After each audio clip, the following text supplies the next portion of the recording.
යක්දෙස්සාගල ඉතිහාසය ගැන කතා කරොත් අපි අහලා තියෙන විදිහට පුරාවෘත්තයේ සඳහන් විදිහට කුවේණිය විජය රජුරුව බිසවක් රැගෙන ආවට පස්සේ කුවේණියව රජමාලිගාවෙන් පිටවහල් කරනවා.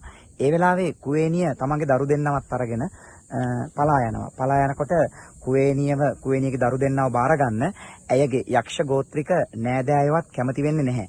ඊට පස්සේ තමයි අපි අහලා තියෙන විදිහට කුවේණිය ජීවහත්ත දිසාලා දරු දෙන්නව සබරගමුව ප්‍රදේශයට යවලා ඇය මෙන්න මේ අපි දැන් ඉන්න පර්වතය යක්දෙස්සාගල එහෙම නැත්නම් කුවේණිගල කියලා හඳුන්වන මේ පර්වතයේ උඩට ඇවිල්ලා ශාප කරනවා. විජය රජුරවන්ටත් තමන්ගේ නෑදෑයන්ටත් ශාප කරනවා. ශාප කරලා මේ පර්වතයේ මේ ප්‍රපාතයේ දිගේ මේ ප්‍රපාතයෙන් පහළට පැනලා සියදිවි හානි කරගත්තා කියලා තමයි අපි අහලා තියෙන්නේ. ඉතින් යක්ෂ ගෝත්‍රික කාන්තාව කුවේණිය දෙස් තියපු ස්ථානය තමයි යක්දෙස්සාගල කියලා ඉතිහාසයේ සඳහන් වෙන්නේ.